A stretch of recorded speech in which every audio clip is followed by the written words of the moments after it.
Good morning. Good morning. Good morning. And welcome to the Unitarian Universalist Congregation of Danbury. Thank you, Nancy, for the lovely prelude. You're welcome. My name is Darlene Anderson Alexander. I use she, her pronouns, and I am today's Sunday Services Team Coordinator. I'm so glad that you are able to be with us this morning, either here in person or via Zoom, because you are each an essential part of our gathering today. Whether this is your first or your 1000th time in our midst, we are stronger because you are with us. Together, we create community, the community that we so desperately need as we navigate living in this moment. Here at UU Danbury, our beliefs are diverse and inclusive. We have no shared creed, but rather a shared covenant. A covenant that is expressed through the inseparably shared values of justice, equity, transformation, pluralism, interdependence, and generosity, all deeply connected through love. As a congregation, we've been gathering together for over 200 years. Yeah, 200. And as we work to build a more just world, we respectfully acknowledge that our physical building here on Clapboard Ridge Road is on the traditional unceded land of the Pequawsit people. Our roots are deep and yet, of course, imperfect. This morning, we are fortunate to welcome the Reverend Dr. Michael Tino back to UUCD to lead us in worship. Reverend Tino is a Unitarian Universalist minister on the lead team of the Church of the Larger Fellowship, our faith's online and direct mail ministry. They previously served on the UUA Board of Directors and currently serve on the Ministerial Fellowship Committee. Reverend Tino was also the parish minister at the UU Fellowship of Northern Westchester in Mount Kisco, New York for 15 years, and that is where I had the privilege of working with them as the Fellowship's Director of Religious Exploration from 2019 to 2022. Darlene? Yes? I hate to interrupt you. Four-door white Subaru with the alarm going off. Oh, To whom does it belong? Yeah, four-door white Four-door Subaru. white Subaru with the alarm going off. Oh, it did stop. You miracle. So anyway, Sorry. prior to all that, Reverend Tino worked in cell biology, a field in which they hold a PhD. And let me tell you that little fact, coupled with their aforementioned experience with online ministry, made me quite confident that we would be able to successfully navigate supporting a congregation through a pandemic, which we did. Actually, we just realized starting on this Sunday, 5 years ago, and I think we did it pretty well. So originally from New York City, Reverend Tino now lives in Peekskill, New York with their husband and very awesome daughter. So welcome, Reverend Michael. Next week, Reverend Tony will lead a multi-generational service on how we build trust. So there are a number of announcements in our order of service this morning, so I suggest that you give that a look. The NAACP has invited us to Soul Food Sunday, which is today, right after the service, or until the food runs out. And it is happening at 120 West Street in Danbury. And if you would like more details, you can see Margaret Henderson. And if you'd like to see the menu, I will hang this back out in the foyer. This Tuesday, March 18th at 6 p.m. right here, the UUCD Palestine Solidarity Committee invites the congregation to an open congregational conversation about the Israel-Palestine conflict. So hope y'all will come to that. And next Sunday, the Clapboard Ridge Road Clergy Neighboring Faiths continues, and we are invited at 1:30 to hop over to the next property pretty much there for an introduction to Orthodox Christianity. I think that's where it is. Yes. So in addition to looking at your order of service, you can see our weekly email newsletter and the events calendar on our website at udanbury.org for a complete list of events. Before we begin worship this morning, I invite you to silence your cell phone or turn it off, and then greet those around you either here in person or on Zoom in the chat. Gather, greet.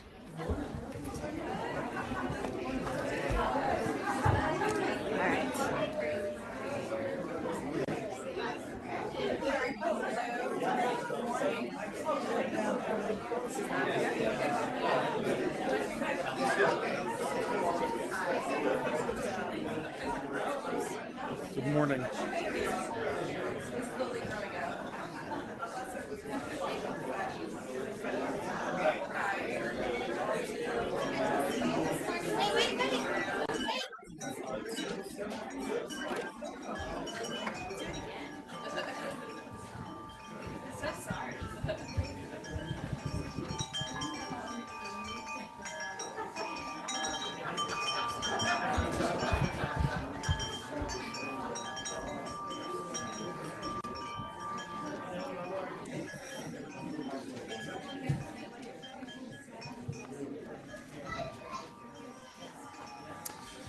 Thank you all for the warm welcome. Thank you, Darlene. It's great to get to work with you again, even if briefly. We did do a good job, didn't we? Our opening words today come from Maya Angelou, from a poem entitled On the Pulse of Morning, written first for the inauguration of President Bill Clinton in January of 1993. But today, the rock cries out to us, clearly, forcefully. Come, you may stand upon my back and face your distant destiny, but seek no haven in my shadow. I will give you no more hiding place down here. The rock cries out today, you may stand on me, but do not hide your face. Welcome to worship, beloved.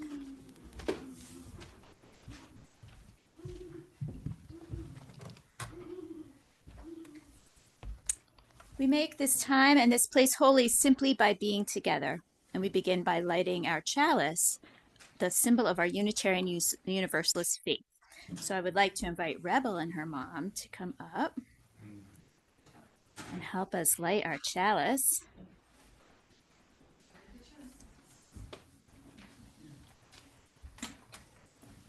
And as Rebel does that, we can join in saying the chalice lighting words. Love is the spirit of this congregation, and justice is its light. This is our covenant, to dwell together in peace, to seek and speak the truth in love, to help one another and celebrate life. Now I invite you to rise in body or spirit and join in singing our hymn of welcome, Gather the Spirits.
And let's say our children's affirmation together. The words are on the screen.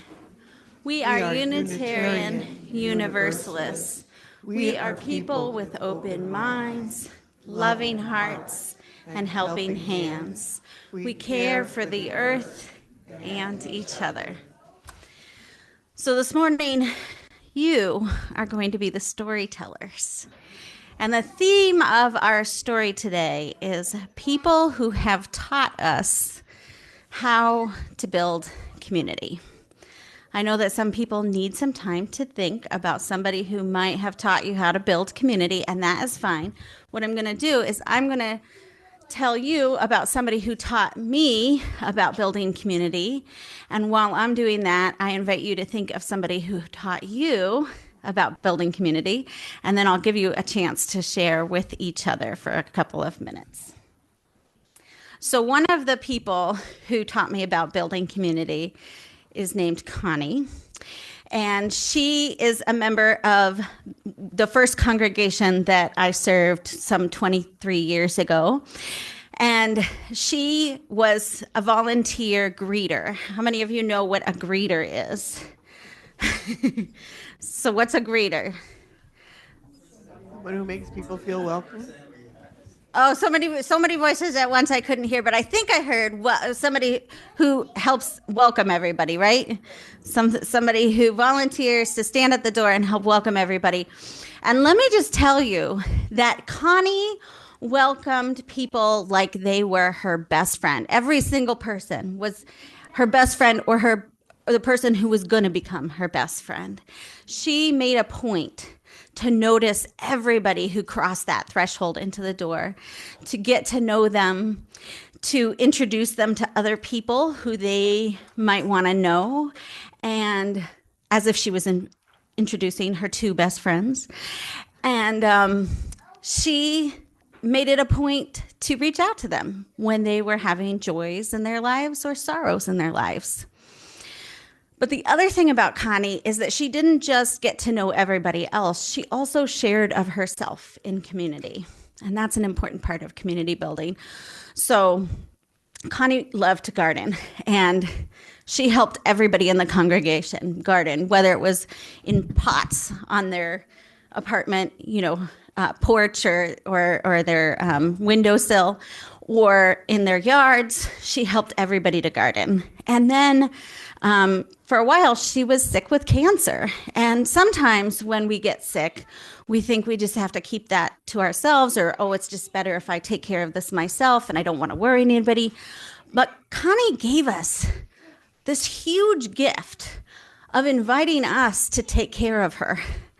And one of the reasons that was such a gift is because, number one, we wanted to take care of her.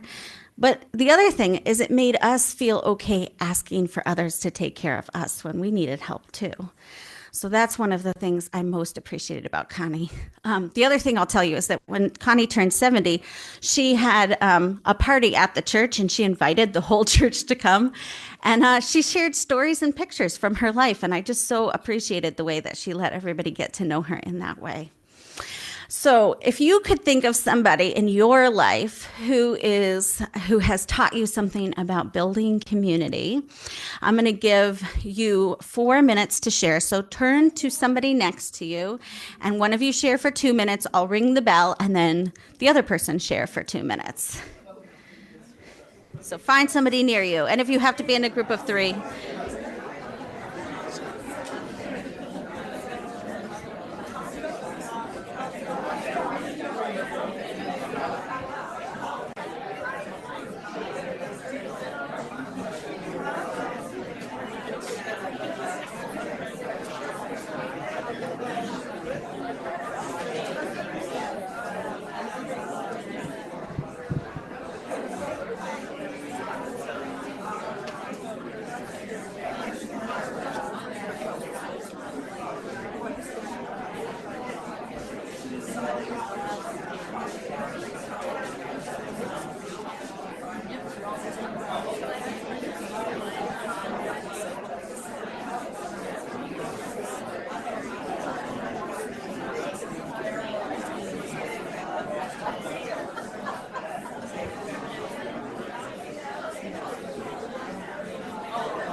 And switch people who are sharing if you haven't both shared.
finish up your sharing.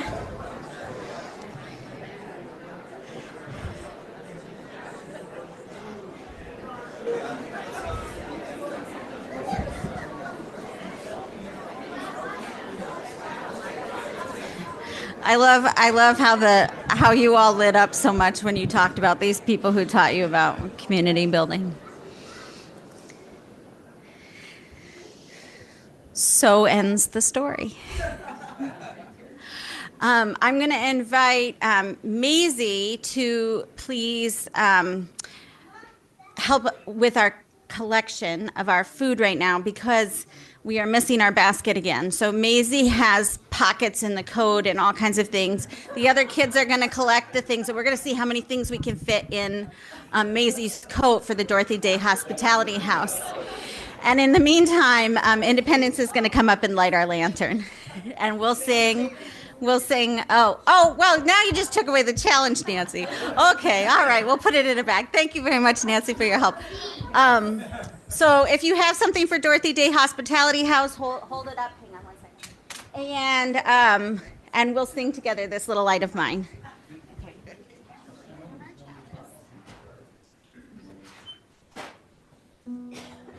I was going to sing Food Glorious Food, but it's not on the program.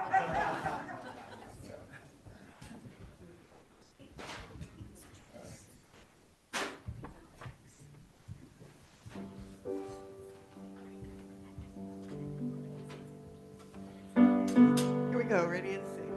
This little light of mine, I'm gonna let it shine. This little light of mine, I'm gonna let it shine. This little light of mine, I'm gonna let it shine. Let it shine, let it shine, let it shine. We have permission not to sing all 3 verses if the children have in fact exited the room.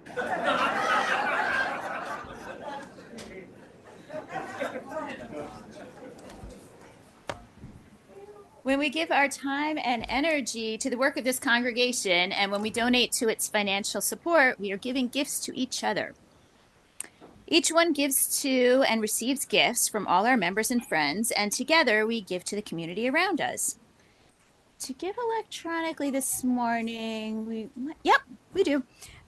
We have a QR code that is projected on the screen, and you may also mail a check to UUCD at 24 Claphard Ridge Road in Danbury. And the offering will now gratefully be received. Thank you for your generosity.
Now is the time in our service when we share the milestones of our lives with one another. It is a time of coming together as a community in quiet contemplation. a time when we can offer healing and hope, and a time for giving thanks and offering gratitude for blessings great and small. And in order to make this special space for each other, we try to refrain from making announcements or sharing political opinions, although we recognize that that is difficult during this time. If you're with us online, please write your milestones in the chat if you wish to share them. We will begin by sharing silent milestones. Please come up and place a stone in the water as you feel so moved.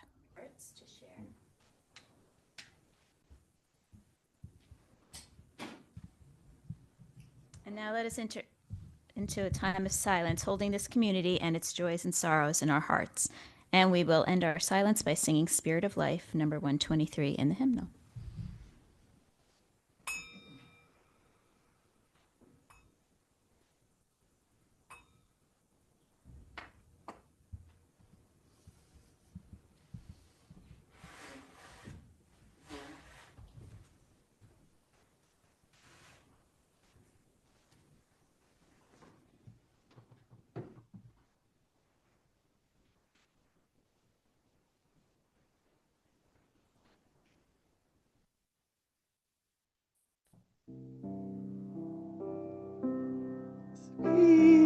Spirit of life, come unto me. Sing my heart, oh, the stirs of compassion, move in the wind, rise in the sea, move in the hand, living light, shake justice, move it goes, wings set me free, Spirit of life, come to me, come to me.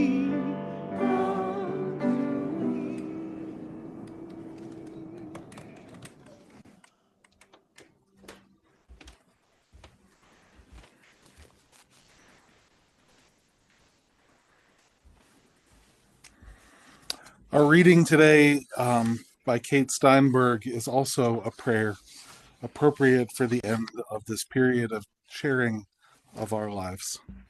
She writes, Spirit of life, love that calls us to love, care that calls us to care, presence that calls us into presence. We give thanks that we have been brought together in this beloved holy sanctuary, this sacred harbor where we bring ourselves as we are. In times of sorrow, in times of joy, in times of confusion, in times of fear, in times of clarity, in times of quiet acceptance. In our efforts to pay closer attention to our inner lives, to each other, and to the world around us, may we notice divine essence today, however this essence expresses itself. May we cultivate presence and awe while we attune to murmurs and shimmers within us and around us, whether it be the spark of a new idea, a vulnerable share from someone we love, or unexpected warmth from someone we don't know. May we continue to attune to what the Reverend Howard Thurman called the sound of the genuine within ourselves. May we become quiet enough and still enough to notice the call deep within us that lures us toward what matters most. This call that lures us toward freedom and purpose. We ask for guidance and space and time to do just that, so that we can lead the lives we feel most called to live. Today, we remember the people who have paid close attention to us in our lives. These people have loved us into being through the ways that they have witnessed us, the ways they attuned to us, both strengthened and transformed us. There may be only one person we think of who has done this for us throughout our lives, and we give thanks for them today. We say, thank you for witnessing me. Thank you for paying close attention to the stirrings in my heart. We also consider those who may want to be witnessed by us. Perhaps someone we haven't been able to make time for. Perhaps someone we love who dearly wants our attention. May we find a way to say, I'm here with you. I'm paying close attention to the stirrings in your heart. May we continue to cultivate the practice of paying close attention so that more people feel lovingly held in our hurting world. May we meet this moment and all the moments ahead with spaciousness and presence. May we deeply and lovingly witness all of those with whom we share this sacred space. Amen.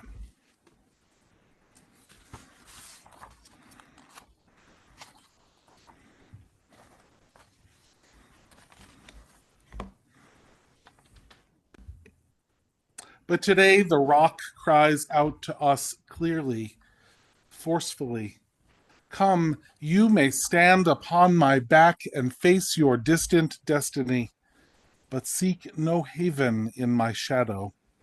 I will give you no more hiding place down here. The rock cries out today, you may stand on me, but do not hide your face. The words of Maya Angelou resound through the decades. Once they were words of hope, instructions on how to build a future when it seemed possible to begin that building. Now, in the climate we find ourselves in today, these words from Maya Angelou are a command. They are a plea from the ancestors, from the earth, a plea to do something different in the face of horror. And as I've read these words over and over again, as I have tried to take them in, this plea from the ancestors, I come time and again to the wondering of to whom was the rock speaking when it pled to us to not hide our faces. Bearing witness, this work of bearing witness requires two parties, after all, neither of whom can hide their faces behind the rock if it is to work. My theology is fundamentally a theology of relationship. I believe that when we are in relationship with one another, when we actually take the time to notice one another, when we take the time to get to know one another, when we change how we act in this world because of our relationships with one another, I believe we are adding goodness into this world. I believe we are adding holiness into this world. I believe we have come into contact with something sacred, something greater than ourselves. And so when we commit to a space where it is demanded that we bear witness, and we also create a space that is safe enough for that witness to happen, I believe we make the holy possible. We make goodness possible. We make the sacred possible. Before I continue, a note about ableism. So many of the metaphors for bearing witness, including the one that Maya Angelou used all these years ago, are deeply ableist metaphors.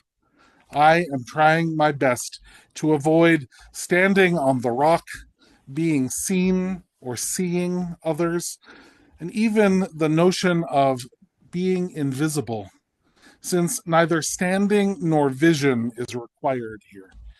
And so I apologize in advance if I fail at this, and please know that I am working to do better. But today, as I wonder about this work of bearing witness, I feel like I must speak to both the experiences of those of us who are threatened in our society and those of us who are called not to turn away from those threats because of the privilege that we live with. It's a tricky balance speaking to both of those groups, and especially because many of us have experienced or will experience both of those things in our lives. But let's try. Perhaps you are someone who lives with one or more layers of privilege in your life. Do not hide your face, the rock implores us. Do not turn away from the often difficult job of bearing witness to those around you, to those with whom you share commitment. With every layer of privilege we have comes a call to pay attention, to make sure that we are noticing what others are going through, to lean into those relationships that we are building, to build new relationships, to lean more into those relationships when we witness others in pain, rather than using our privilege to hide our faces in the shadows. With every layer of privilege we live with comes a theological mandate to work harder to be the kind of person who is worthy of bearing witness to the pain of others. I'll say that again, a theological mandate to work harder to be the kind of person who is worthy of bearing witness to the pain of others. So I ask you, who are you? How do you respond to bearing witness to the pain of others? How do you make yourselves worthy of that witness, worthy of someone else showing you their pain and their struggle?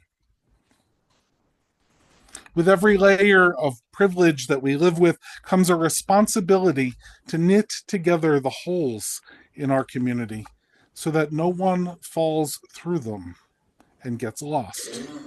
A responsibility of accountability to those who are targets of oppression. That when their needs are made known, we can do our best to meet them so that we can do better and better each time we fall short of our ideals. And so, to those of us who exist with layers of privilege in our lives, the rock implores us, do not hide your face, beloveds. It is no longer possible for us to avoid the pain and the problems and the suffering in the world as much as we might want to. There is no haven left in the shadows cast by the rock. And I will go so far as to say that the impulse to hide our faces, to remain there in the shadows, would be to fail at Unitarian Universalism. This faith that calls us into relationship with one another, this faith that asks us to take one another into account in our lives, to make ourselves better people by being together in community, to make ourselves time and again worthy of bearing witness. Perhaps you are someone that the powerful systems at work in our world are trying so hard to make unnoticeable, imperceptible, beyond witnessing. Do not hide your face, the rock pleads with us. Do not crouch in the shadows, but get up on top of the rock where others can witness what we are going through. Here in this space, in this holy place, Know that you are noticed, you are known, you are loved, you are held as holy and worthy and whole, just as you are, with all of the cracks, with all of the pieces of you fully shown. Here, in this sacred space, we try hard to create a theological container that celebrates the fullness of who you are as part of the divine, as part of something larger than any of us, but something that connects us all. Here in this community, in this sacred space, among the people that you share this place with, including the virtual place, you are invited into relationship and to know that you are treasured. When I first started thinking about this topic, I thought I might create a ritual of witnessing. A ritual of witnessing for those who are asked by our political climate, by the times we are in, by the powers in our society at large to hide themselves. Those of us who are asked to hide part of who we are down behind that rock. I thought we needed a religious ritual of witnessing. A ritual that said, however much of you are able to be open about here, we notice you. We witness you. We hold you in sacred love. A ritual that openly rejected the public theology swirling about. And let's name it for what it is. It is a toxic public theology that is swirling about and being given power in our society, that dehumanizes people, that isolates people with fear and shame and threats, that asks us to hide. It's a public theology, and it needs to be called out for what it is, and it needs to be rejected. And it occurred to me that one ritual, especially as a guest minister coming into a community of people, some of whom I have met, but very few of whom I deeply know, just wouldn't do it. It occurred to me that it is up to all of us to create a space where we prove again and again to those who are asked to hide that we are worthy of people showing up exactly who they are. And so instead of a ritual, a challenge. Do not hide your faces, beloveds. Get yourselves up onto that rock. However it is you get yourself up onto a rock, even if it's just among those of whom you can trust, who might or might not, let's be honest, be those of us who are here today. It might be some subset, it might be different people. But get yourself up onto that rock and proclaim the fullness of your humanity to the world. Take that risk where you are able to. Do not hide your face. Your full humanity will be witnessed here. It will be affirmed here. You are loved in our Unitarian Universalist faith. And so I'm called back to understanding the theology behind bearing witness. This theology that asks us again and again to be in relationship with one another, to do the things that relationships call us to. The work of noticing one another, of really noticing one another. The work of supporting one another, of affirming one another.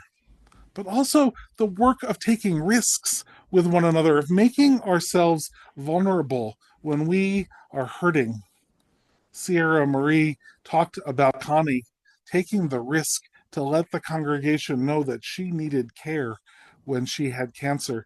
And so we are We are asked to notice that this work of relationship means that we are called to take risks of vulnerability with one another.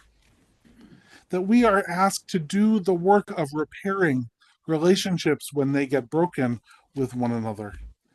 It's not easy work, this work of repair.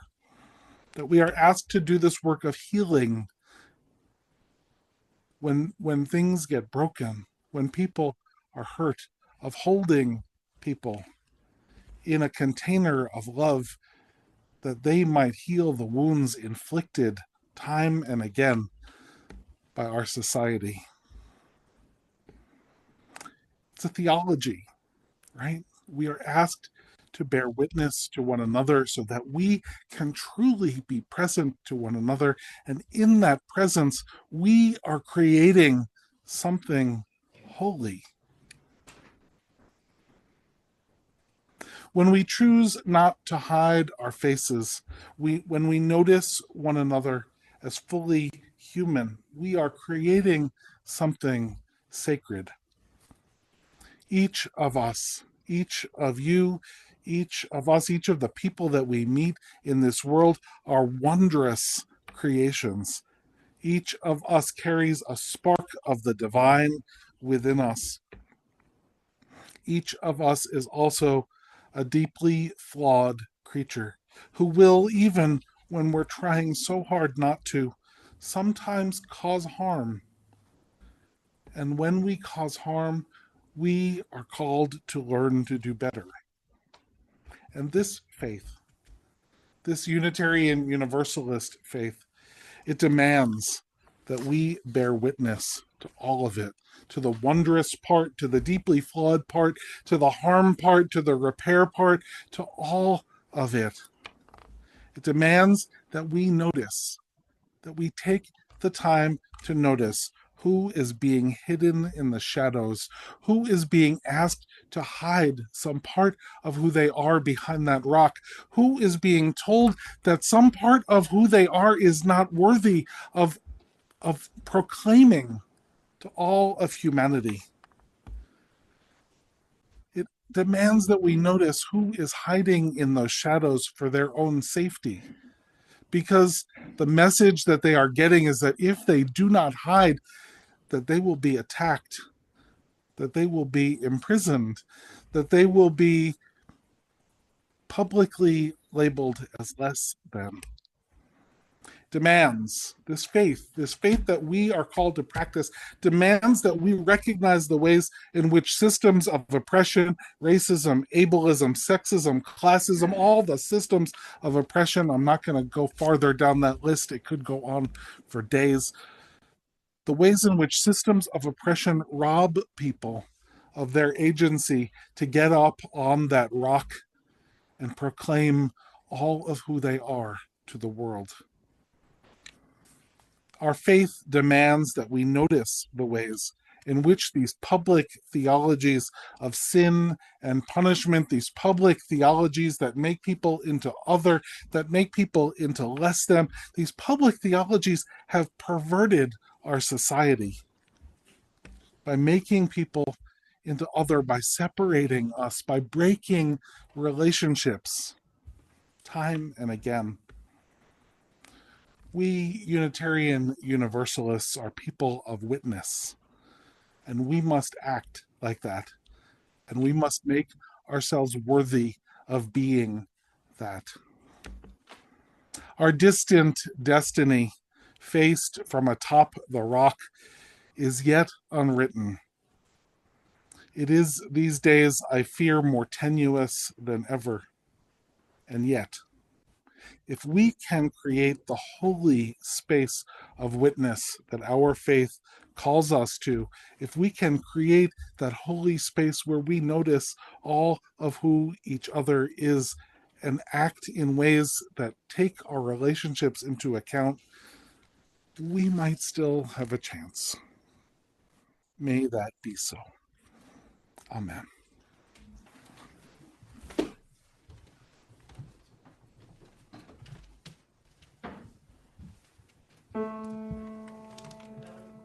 Oh, rise. I think she's starting. I invite you to rise in body or spirit as we sing hymn number 108, My Life Flows On in Endless Song.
Please join me. You may be seated. And please join me for the words for extinguishing our chalice. We extinguish this flame.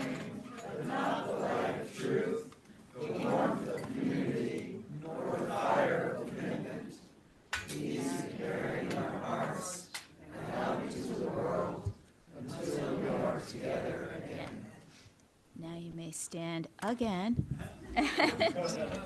Rise in body or spirit and sing along with the video of hymn number 1012, When I Am Frightened. And I know this hymn is new to lots of you, so I'll do my best to help you out.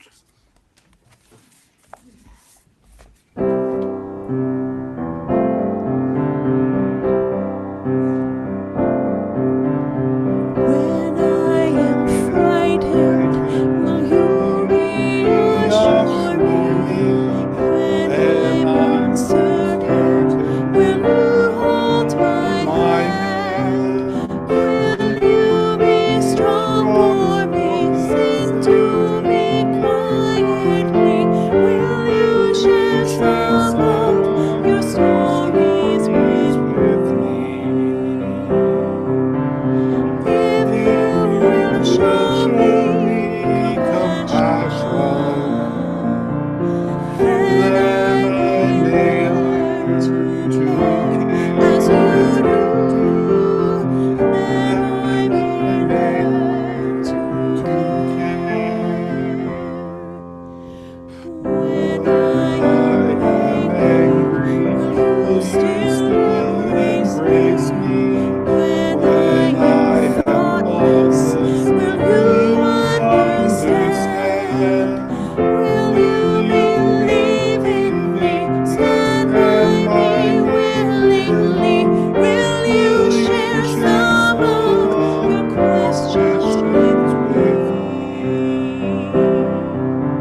Our words of benediction come from the Reverend Jamie Yandel, who writes, "We are not just flesh and bone, we have stardust in our veins.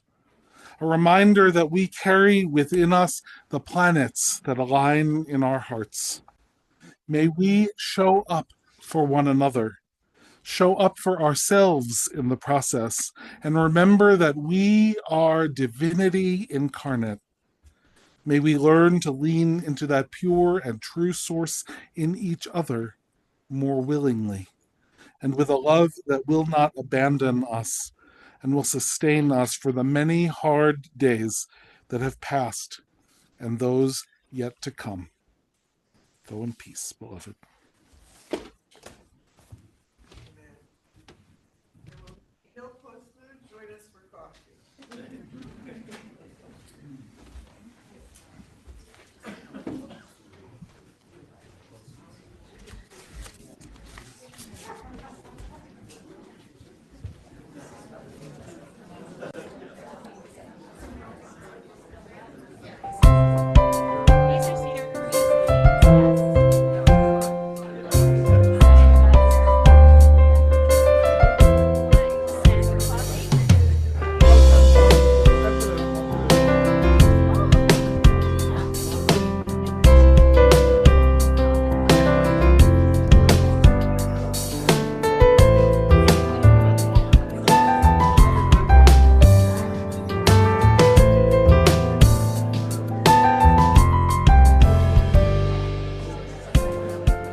Wonderful.